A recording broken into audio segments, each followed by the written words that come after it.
My fiancé posted a reel captioned, "Dating down builds character," with me in the background. I didn't say a word, just packed my things and left that night. 2 weeks later, her best friend sent me a screenshot. She deleted every post and was asking if anyone had a way to reach me. Hey Reddit, my fiancé turned our relationship into content, mocked me, trashed my middle class's family, and called me her project. I didn't yell. I just made sure she hit rock bottom. Buckle up, this one's brutal. So I'm 28 male, an animator based in Colorado. I pull in around $85,000 freelancing for various game studios, specializing in character rigging and motion dynamics. The technical stuff that makes games feel real. Been grinding since art school, where I graduated top of my class and built my reputation one sleepless night at a time. Currently, I'm lead animator on this dark fantasy RPG that's getting serious industry buzz. Just got featured in major gaming publications and scored a spotlight on our combat system, which I designed from scratch after months of 80-hour weeks. The developers found me through some animation work I did for a mobile game that exploded last year and hit 15 million downloads. That project literally changed my career trajectory overnight. My setup is pretty sick. A custom-built rig with 64 gigabytes RAM, RTX 4090, dual SSDs, cost me nearly 3 months' rent, but it's more than earned its keep. Even my keyboard's hand-tuned. This desk? It's where some of the industry's cleanest combat animations are born. When I'm not destroying my posture at my desk, I escape to the garage with my Harley Sportster 883, found it for $4,500 with a blown engine, and rebuilt it myself with my dad's help over one brutal winter. Swapped the stock pipes for Vance and Hines short shots, upgraded the air intake, and remapped the ECU to squeeze out an extra 15% horsepower. Those mountain roads on early mornings with that engine rumbling beneath me. I've crashed that bike twice. Once on a hairpin turn in the mountains when I was pushing too hard, and once when some soccer mom in an SUV changed lanes without looking. First crash left me with a fractured wrist and a bike that needed 3 weeks of repairs. Second one got me a sweet insurance payout that funded my upgraded exhaust system. Still got the scars on my right arm from sliding across the pavement at 45 miles per hour. Worth it. My background is solidly middle class. Dad's been a mechanic at the same motorcycle shop for 30 plus years, and mom's a trauma nurse at the local hospital. They worked overtime for years to put me through college, so their work ethic is basically encoded in my DNA. Growing up, I watched my dad turn wrenches 60 plus hours a week just to keep us afloat. That stuff shapes you in ways you don't fully understand until later. Dad taught me how to rebuild engines by the time I was 14. We'd spend weekends in our cramped garage, hands covered in grease, classic rock playing in the background. He never said much. He's not that type of guy. But I learned more from those silent afternoons about dedication and craftsmanship than any classroom could teach. Mom would bring us sandwiches and just shake her head at the disaster zone we'd created, but I could see the pride in her eyes. Met my fiancée Rebecca, 25 female, at an industry mixer 4 years ago. She was stunning, brunette, fit, killer smile, the whole package. Worked as a social media director for a marketing agency downtown and had her own Instagram following, around 50,000. First night we met, she was wearing this tight black dress that had every guy in the room doing double takes. But what caught my attention was how she was the only person asking intelligent questions during the panel discussion on animation technology. My buddy Marco had warned me that night, told me she had a reputation for being high maintenance. Should have listened. Instead, I was thinking with the wrong head when she suggested we grab coffee sometime to discuss industry connections. That coffee turned into dinner. Dinner turned into her place. And before I knew it, I was completely blindsided by how quickly we connected. As I'm typing this out, I'm thinking how the red flags were flashing neon from day one. First date, she made the waiter retake our food photos 3 times because the lighting wasn't Instagram worthy. Then spent 20 minutes editing them while her food got cold. I remember thinking it was kinda weird but brushed it off as a professional habit. Turns out it was just the tip of the iceberg of crazy. By 6 months in, Rebecca had already started her improvement project on me. First, there were subtle comments about my wardrobe. "Babe, you could look so much better if you just updated your style a little." Then came targeted remarks about my glasses, how they hid my best features, and were so last decade. She scheduled a laser eye surgery consultation without even telling me, presenting it as a surprise gift. When I expressed hesitation, she spent the next week making little comments about how much more attractive I'd be without glasses, showing me before-after photos of guys who'd gotten the surgery. Then she started on my clothing. My wardrobe was pretty typical animator fare. Comfortable jeans, hoodies, gaming t-shirts, sneakers. Nothing fancy, but clean and functional. Rebecca didn't like it. She'd always try to make me wear her pics, saying she was just trying to help me make better impressions. I still remember how she'd pout whenever I wore those band tees and comic shirts. Got engaged after 2 years. I know. Massive mistake. I'd saved for 6 months to buy a 1.5-carat ring that I thought was beautiful. When I proposed at this scenic overlook after a day-long hike, which she complained about the entire time, her first reaction wasn't joy. It was to immediately start planning how to photograph the ring for social media. Later that night, I overheard her telling her friend the ring was cute but modest. The moment I got on one knee, she immediately went into director mode, telling me to move slightly to the left because the lighting is better, and asking if I could do it again after she set up her phone on a self-timer. Not a single authentic reaction, just concern about how it would look on her feed. Should have packed up the ring and headed home alone right then. There was this time when she invited her influencer friends over while I was on a critical deadline. When I tried to explain I needed to work, she rolled her eyes and told them loudly, "He's always like this." No concept of networking or career advancement. Later, I heard her telling them I was totally unsociable and needed to learn how to connect with the right people. This from someone who'd never once asked a substantive question about my work or shown any real interest in understanding what I actually did. Her friends were all carbon copies of her, obsessed with appearances, constantly taking selfies in our apartment, rearranging our stuff to make better backgrounds for their photos. She'd constantly compare me to her friends' partners in finance and law, asking why I couldn't just do animations for big brands instead, since they probably pay better. As if my passion for creating groundbreaking game animations was some cute hobby I could swap out for corporate gigs just to earn more. One night, I caught her on FaceTime with her mom, saying she was still working on Tyler's career trajectory and had plans to get him connected with actual professionals. When I confronted her, she twisted it around, claiming she was just trying to help us build a better future together. Somehow I ended up apologizing for misunderstanding her intentions. That was her superpower, making me feel like the unreasonable one when I called out her bullshit. My parents saw through her immediately. First time they visited, my dad pulled me aside while we were grilling on the patio. "Son, I don't mean to overstep, but that woman seems high maintenance. You sure about this?" I brushed it off, thinking he just didn't understand modern relationships. Another warning ignored. That same visit, Rebecca spent the entire weekend putting on a show. She asked my dad about his motorcycle shop with this fake enthusiasm, then immediately changed the subject when he started getting into details about engine rebuilds. Mom caught her reapplying makeup in the bathroom every hour for photos. The most telling moment was when my parents brought over some old family albums. Rebecca flipped through them for about 30 seconds, made some comment about how vintage they looked, then suggested we should recreate some of these but with better lighting. My mom's face said it all, but I was still too blind to see it. We moved in together after the engagement. The lease was in my name because she had credit issues. Translation, maxed out cards, defaulted loans, and a credit score in the toilet.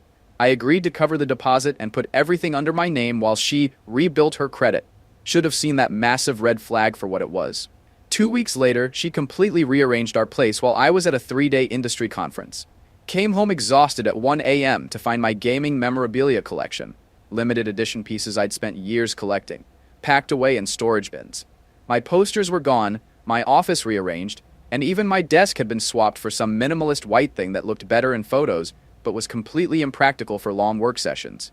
When I asked what happened, she just said, "Babe, I can't live in a bachelor pad forever. It's time your place evolved, just like you need to." Despite all this, we still functioned as a couple, had our routines, our moments, our inside jokes. I was killing it professionally, she was building her social media empire, and on the surface, things seemed to work. But those moments when someone reveals who they really are, they add up. I just wasn't ready to do the math. I wasn't active online, so I never followed Rebecca on social media. Her content was all luxury unboxings, sponsored posts, and filtered selfies. Not really my thing. Plus, I was drowning in work, leading this ambitious animation project for the RPG, working 60 to 70-hour weeks, driving myself to create something revolutionary in game animation. The battle mechanics I was developing were getting serious attention in gaming circles. I'd created this adaptive animation system that responded to player input in milliseconds, making combat feel incredibly fluid and reactive. The lead designer had basically given me carte blanche after seeing my early prototypes. That kind of creative freedom is rare in the industry, and I was determined to make the most of it. My buddy Matt and I always meet up Thursdays at this low-key bar downtown. We go back to freshman year of college, both animation majors, though he'd gone the corporate route doing motion graphics for tech clients. This particular Thursday, he showed up looking seriously pissed. Without saying a word, he slid his phone across the table. "Dude, what the actual F is this? Isn't this your apartment?" It was a screenshot of Rebecca's latest post. There I was in the background at my desk, headphones on, completely focused on an animation sequence. The caption read, "Dating down builds character. Sometimes you have to see the potential others miss. Fixer upper, just project fiance, work in progress." My stomach dropped like I'd just hit a pothole at 80 miles per hour on my Harley. With shaking hands, I opened Instagram and went to her profile. The post already had thousands of likes and hundreds of comments. "Girl, the way he has no idea you're even taking this pic. The ultimate renovation project. Strategic investment or time to upgrade before the wedding?" Rebecca's replies were even worse. "Wedding's still a year away. Plenty of time to find an upgrade if necessary. The apartment's in my name anyway, LOL. Straight up lie since I was the only one on the lease. Sometimes you have to be the one with ambition in the relationship." Her friends, women I'd had dinner with, helped move furniture, even bought birthday gifts for, were all hyping her up. One commented, "At least he's decent arm candy for the wedding photos." To which Rebecca replied, "That's literally why I keep him around." The photo itself was bad enough. I was in the zone, working on a complex animation sequence, completely unaware she was photographing me. But that caption, and her replies to comments, it was like being punched in the gut while someone simultaneously dumped ice water down my back. Matt watched my face as I scrolled through the comments, each one worse than the last. He'd always been suspicious of Rebecca, but had kept his opinions mostly to himself out of respect for me. Now he just looked pissed and concerned. "There's more," he said grimly. "Amber showed me her private account too. It's bad, man. This wasn't just a one-off post. It was a whole freaking series she'd been running for months called Number Project Fiancée, where she documented her attempts to upgrade me like I was some fixer-upper house. There were dozens of posts I'd never seen, all mocking everything from my career choices to my family background. I felt like I'd been sucker punched. The woman I was planning to marry, who I'd been supporting financially while she chased influencer fame, had been using me as content fodder, openly mocking me to thousands of strangers. I didn't confront Rebecca right away, called in sick the next day and started digging while she was at work. What I found made me physically sick. She had an entire highlight reel called The Upgrade, with candid shots of me working, sleeping, or just existing, all captioned with condescending bullshit about how she was investing in potential and seeing the diamond in the rough. She'd created a hashtag, #Rebecca Renovates, documenting changes she'd inspired in me, from haircuts to clothes to career decisions. There were before-after posts of my appearance that I hadn't even realized she was documenting. Side-by-side comparisons from when we first met versus now, with captions like, "Still a work in progress, but getting there." She'd take credit for everything from my recent promotion to a new client I'd landed through my own professional network. One post showed her holding up 2 of my t-shirts, my favorite Doom shirt that I'd had since college, and some designer button-down she'd bought me. The caption read, "Left is what I started with, right is where we're heading." The journey of 1,000 style upgrades begins with a single shirt, Bart Chokcher Fixer, Upper Fiancé, Ocher Fashion Intervention. The comments were full of her friends laughing about how she was saving me from myself and doing God's work. She had a private Instagram account I never knew about, with about 200 followers. Her close friends, sister, and colleagues. Matt's girlfriend Amber followed this account and agreed to show me what was posted there. It was brutal. Straight up mockery of everything about me. Screenshots of our private texts where she'd ask her followers for advice on how to train me better. Photos of gifts I'd given her captioned "Trying to be grateful but seriously?" from a department store, with puke emoji. There was a post about the anniversary dinner I spent weeks planning, where I took her to an exclusive restaurant that cost nearly a full paycheck. The caption, "Cute effort, but he picked a place that's so last season. At least the lighting was good for content." She documented the entire evening with secretly taken photos, me looking at the menu, talking to the waiter, even a shot of me in mid-bite with some snarky comment about how I still needed fine dining training. All while I thought we were having this romantic celebration of our relationship. She even mocked my proposal online, calling the ring a start and tagging it "settling for now." This after I'd spent months designing it with a local jeweler to match her eye color. She posted close-ups critiquing the setting, then compared it side by side with her friend's 3-carat rock, asking followers to vote. I remembered every freelance project I'd taken just to afford that ring, and felt sick. The worst was a video of me asleep, where she was giving a tour of my side of the closet, mocking each item of clothing, explaining to her followers what she was allowing me to keep versus what was getting phased out. She even held up family photos, making fun of my parents' middle-class lifestyle and how my childhood home looked exactly like you'd expect. In one particularly cruel post, she'd filmed me talking about a major achievement at work, landing a high-profile client that could lead to serious career advancement. I remembered that conversation, how excited I was to share the news with her, thinking she'd be proud. In the video, you can see me animatedly explaining the project while she nodded along. The caption? Listening to him talk about his little computer drawings for 20 minutes. The things we do for love, nod and smile. My blood was boiling when I found a screenshot of me working on my Harley captioned, "Every time he wastes money on this stupid motorcycle is less we can spend on a proper vacation. How do I get him to sell this junk without seeming controlling? Help a sister out." One commenter suggested she should accidentally back into it with her car so I'd have to pay for repairs, then realize it wasn't worth fixing. Another said she should start planning expensive trips and guilt me about the bike being the reason we couldn't go. Rebecca had responded with fire emojis and taking notes. That bike was my dad's gift to me for graduating college.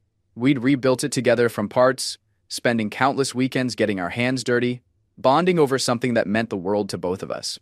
And here was my fiancé, actively plotting to get rid of it because it didn't fit her Instagram aesthetic. 3 years of my life, planning a future with someone who saw me as nothing but a project and a punchline. I called Matt. "I need some favors." "Name it," he said without hesitation. "I need to gather evidence. Screenshots, recordings, anything I can get.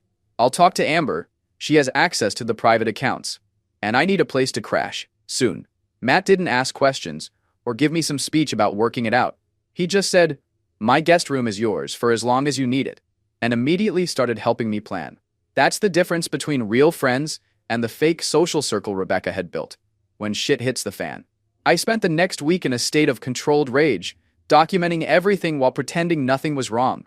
Rebecca, completely clueless about what I'd discovered, kept posting about me, including this humiliating video where she surprised me with new clothes while telling her followers how I dressed like a college student, despite being almost 30. I smiled through it, acting grateful while plotting my exit. Meanwhile, I was methodically building my case. Every time she posted something new, I saved it. Every time she made some condescending comment about my career or interests, I added it to my growing file of evidence. I became a digital forensics expert overnight, capturing everything before she could delete it or claim I was making it up. First, I hit up Marcos, a college buddy who specialized in social media law. I asked about the legality of using someone's image repeatedly without consent, especially when it's monetized through brand deals. If she's making money off content featuring you prominently without a release, especially if it's disparaging, you potentially have a case, he explained, particularly if you can prove damages to your reputation or career. Marcos drafted a formal cease and desist that outlined potential legal consequences if she continued using my image, including potential damages in the six-figure range. I kept this in my back pocket for the right moment. Next, I talked to former colleagues who'd seen Rebecca's posts. They confirmed the content had spread through industry circles. One studio head admitted he hadn't considered me for a recent high-profile project because it seemed like you had personal issues to sort out first based on what your fiancé was posting. I got this in writing, documented evidence of professional damage. That hit me hard.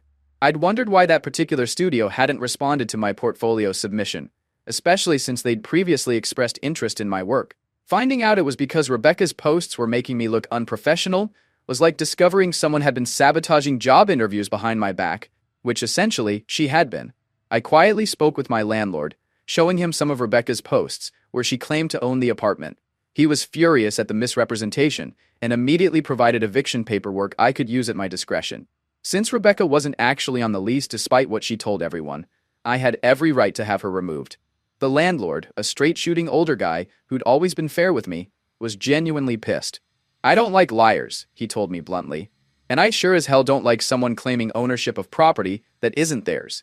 You let me know when you want to serve those papers, and I'll make sure everything is handled legally." Then I reached out to contacts at 3 luxury brands Rebecca frequently tagged in sponsored content. I didn't even have to embellish anything, just showed them selected posts from her private account where she mocked their products and PR teams while publicly praising them. Their responses were immediate and decisive. All three launched internal reviews of their influencer relationships. One of the brands, a high-end makeup company, had just sent her nearly $3,000 worth of products to feature. In public posts, she was calling their line revolutionary and life-changing. In her private account, she'd posted photos of the same products with captions like, "Overpriced garbage, but the packaging photographs well," and "Wouldn't use this crap if they weren't paying me."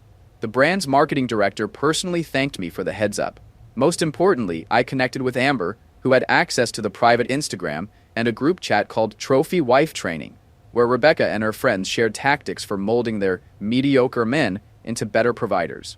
Amber was disgusted by the whole thing and agreed to help me gather evidence. The Trophy Wife Training group was perhaps the most disturbing discovery of all. It was basically a playbook for emotional manipulation, with Rebecca as one of the most active contributors. They had actual strategies for breaking down resistance when their partners didn't want to change careers or spending habits. One post from Rebecca detailed how she deliberately scheduled social events with her friends' high-earning husbands to make me feel inadequate about my career path. By the end of the week, I had everything: screenshots, screen recordings, text messages, statements about the professional impact, and legal advice on my options. I also quietly moved my most important possessions to Matt's place.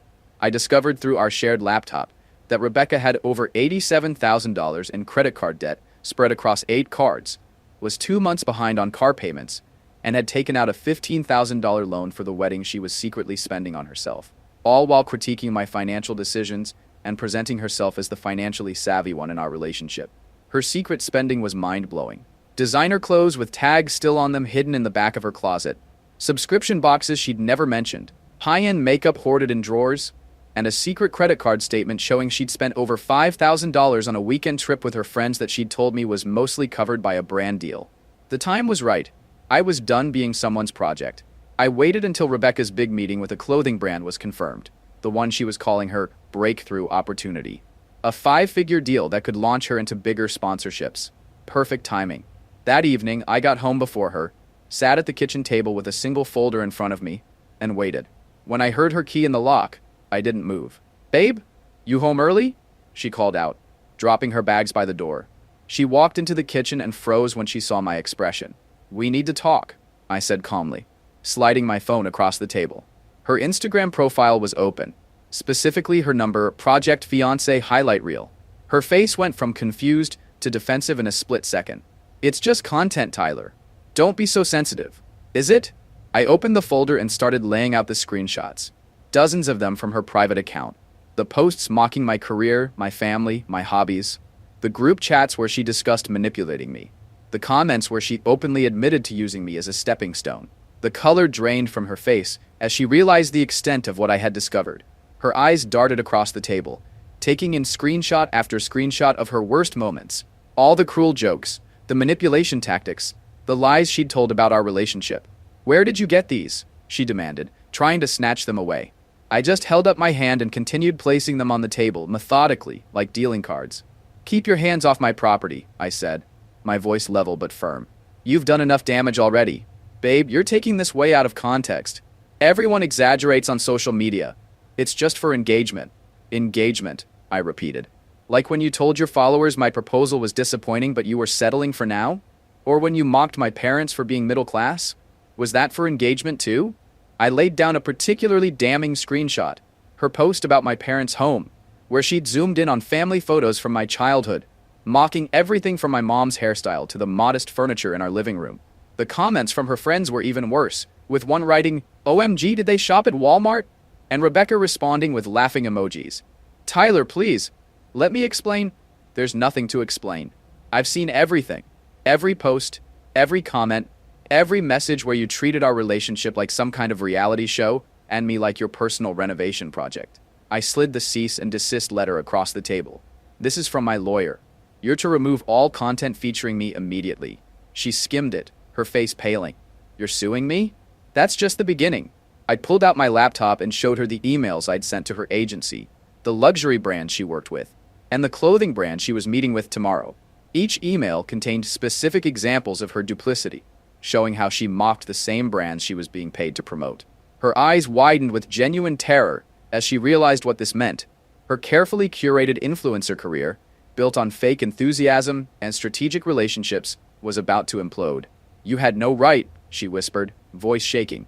"Actually, I had every right. You used my image without consent to make money. You damaged my professional reputation. You lied about our living situation." I pulled out the eviction notice. "Speaking of which, you have 30 days to find a new place. Surprise, the apartment is actually in my name, not yours like you've been telling everyone." That hit her like a physical blow.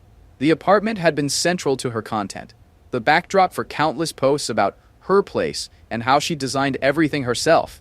She'd even done sponsored content with home decor brands, presenting herself as the property owner. "You can't do this," she shouted, tears streaming down her face. "This is my career, Tyler." Correction, it was your career. Should have thought about that before turning your fiancé into content. I stood up, grabbing my jacket. "I'll be back tomorrow with Matt to get the rest of my things. Don't bother calling or texting. I've already blocked your number." "Where am I supposed to go?" she asked, suddenly looking very small. "Not my problem. Maybe one of those friends who enjoyed laughing at me has a spare couch." I headed for the door, then turned back. "Oh, and that wedding venue you've been posting about? Already canceled. The deposit has been refunded to my account." The wedding venue cancellation was particularly satisfying. She'd been posting about it for months, claiming she'd discovered this perfect location that I had actually found, and sharing all her elaborate plans. She'd even started collaborating with vendors using the venue as leverage. All of that was now gone. As I walked out, her phone started ringing. The name of her boss flashed on the screen. The dominoes were already falling. The destruction was swift and efficient. By the next morning, Rebecca had been put on immediate leave from her agency, pending an investigation into ethical violations. The clothing brand canceled their meeting and publicly announced they were reviewing their influencer relationships. 3 luxury brands she regularly worked with sent formal termination notices, citing breach of contract and misrepresentation. I didn't just damage her influencer career, I ended it. The industry is small, and word spreads fast. Within days, she was essentially blacklisted. One of the luxury brands went as far as releasing a statement about authenticity in partnerships, that while not naming Rebecca specifically, was clearly prompted by what I'd revealed. They announced a new vetting process for influencers that included checking private social media accounts and requiring signed affidavits about product opinions. Industry insiders started calling it the Rebecca Rule. I stayed at Matt's place while looking for my own spot. Dad came over, bringing energy drinks and helping me sort through my stuff. "You handled this like a man," he said simply, clapping me on the shoulder. Coming from my stoic father, that was the equivalent of a tearful speech. Dad helped me retrieve my Harley from the apartment building's garage, checking it over thoroughly to make sure Rebecca hadn't damaged it out of spite. He'd added some custom touches while I was staying at Matt's. A new leather seat he'd hand-tooled himself and some subtle pinstriping along the tank. "Thought it could use a fresh start too," was all he said. I threw myself into work and wrapped the animation project early. The combat system I built became a hit, praised by devs, hyped by gamers, and even featured in 3 major publications. One called it the biggest leap in animation since motion capture. Suddenly, my name was in the same breath as industry legends. 3 weeks after the breakup, I received an unexpected job offer from one of the most prestigious animation studios in the country. Triple my current salary, plus equity, a signing bonus, and relocation package. The hiring manager mentioned she'd been particularly impressed by my work on the RPG project. "Your ability to deliver exceptional work during obvious personal turmoil shows remarkable professionalism," she said during our call. "We need people who can perform under pressure." I accepted immediately. This was the career breakthrough I'd been working toward for years. Meanwhile, Rebecca's life was imploding in spectacular fashion. According to mutual connections, she'd been completely ghosted by her entire social circle. The trophy wife training group disbanded overnight, with everyone scrubbing their profiles of any connection to her. Her follower count dropped by thousands daily as word spread about her behind-the-scenes behavior. She tried damage control, posting tearful apologies and claims about growing from mistakes, but the internet never forgets. Screenshots of her private posts were circulating widely, with several influencer watchdog accounts doing deep dives on her history of manipulation. Her agency officially terminated her contract after their investigation, releasing a statement about maintaining the highest ethical standards in influencer partnerships. Without her income from sponsored posts and with her mounting debt, she was in serious financial trouble. I heard through Matt that she'd been frantically applying for regular marketing jobs, but her now toxic reputation was making it impossible to get hired. The day before I was scheduled to leave town, Rebecca showed up at Matt's place. She looked nothing like the polished influencer I'd known. Hair unwashed, wearing plain clothes, no makeup. 5 minutes, she begged when I came to the door. Please, just give me 5 minutes. Clock's ticking, I said, leaning against the doorframe. I lost everything, she said, already crying. My job, my apartment, my car. 3 brands are threatening to sue me for breach of contract. I have nowhere to go. Sounds like consequences. Her BMW had been repossessed the previous week, a fact I learned not from her, but from seeing it mentioned in an industry gossip thread. The luxury car she'd posed with in countless photos, always implying she'd bought it through her successful career choices, was actually leased with payments she couldn't afford. Tyler, I've learned my lesson. I truly have. I was awful to you, and I see that now. You didn't learn anything. You're just sorry you got caught. I checked my watch. 2 minutes left. I have $87,000 in credit card debt, she confessed, her voice breaking. They're garnishing my wages at the coffee shop job I had to take. I'm going to have to declare bankruptcy. The coffee shop job was particularly ironic. She'd spent years posting photos in high-end coffee shops, always careful to be seen as a customer, never staff. Now she was behind the counter, making minimum wage plus tips, serving the same type of influencers she used to compete with. Funny how you mocked my financial decisions while secretly drowning in debt to maintain your fake online persona. Please don't. I don't know what to do anymore, she sobbed. I have nothing left. You have exactly what you earned. I closed the door without another word. Through the window, I watched her stand there for a moment, before slowly walking back to her car, an old Honda Civic that had replaced her leased BMW.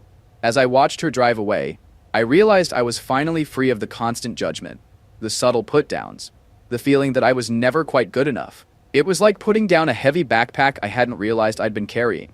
6 months later, I'm crushing it at my new job. Already promoted to lead a team developing a groundbreaking animation system that's getting industry-wide attention. Bought a condo with an incredible view. Added a Triumph Thruxton to the garage alongside my trusty Harley. And started dating a game developer who actually respects what I do and loves riding on the back of my bike. The new job is everything I'd hoped for and more. I'm working with industry veterans whose work I've admired for years, pushing the boundaries of what's possible in animation. My combat system from the RPG has become a case study at several game design schools, and I've been invited to speak at 2 major industry conferences. The team I'm leading is young and hungry, with the kind of raw talent and drive that reminds me of myself a few years back. The condo purchase was my way of reclaiming my space after the apartment fiasco. It's in this converted industrial building with exposed brick and massive windows overlooking the mountains. I've decorated it exactly how I want. My gaming memorabilia prominently displayed, my workspace optimized for actual work rather than Instagram backgrounds, and not a single throw pillow or live laugh love sign in sight. The new Triumph was my reward to myself for the promotion. Found it through a connection at my dad's shop. Previous owner had dropped it and damaged the tank, but kept the engine pristine. Dad and I spent a weekend fixing it up, just like old times. Now I alternate between the Harley and the Triumph, depending on my mood, hitting those mountain roads whenever I need to clear my head. The new girlfriend, Mia, is the opposite of Rebecca in every way that matters. She's a back-end developer for an indie game studio, brilliant with code and systems design. We met at an industry mixer where she immediately impressed me by dissecting the animation rigging on a new release. Zero social media presence beyond a private account she uses to keep in touch with actual friends. Couldn't care less about appearances or status symbols. First time I took her for a ride on the Harley, she showed up in proper riding gear she'd researched herself, asked intelligent questions about the engine modifications, and afterwards said it was the most fun she'd had in months. When I took her to meet my parents, she spent 2 hours in the garage with my dad, genuinely interested in his stories about vintage motorcycles. Matt occasionally updates me on Rebecca's situation. She's working as a barista at some indie coffee shop downtown, living with 3 roommates in a cramped apartment. Her social media accounts are ghost towns. She tried rebranding as a personal growth influencer, sharing her journey of self-discovery, but nobody's buying it. She's down to a few thousand followers with virtually no engagement. Some people spend their whole lives trying to become something they're not. Me? I just became someone she couldn't manipulate, and ultimately couldn't have. My career is taking off, my bank account is healthy, and I'm dating someone who actually sees me as a partner. Meanwhile, Rebecca's still posting number blessed on photos of her coffee art, pretending her fall from grace was some kind of spiritual awakening. The best revenge isn't just success, it's knowing that you're exactly where you should be, while the person who tried to change you is desperately trying to rebuild the illusion you shattered.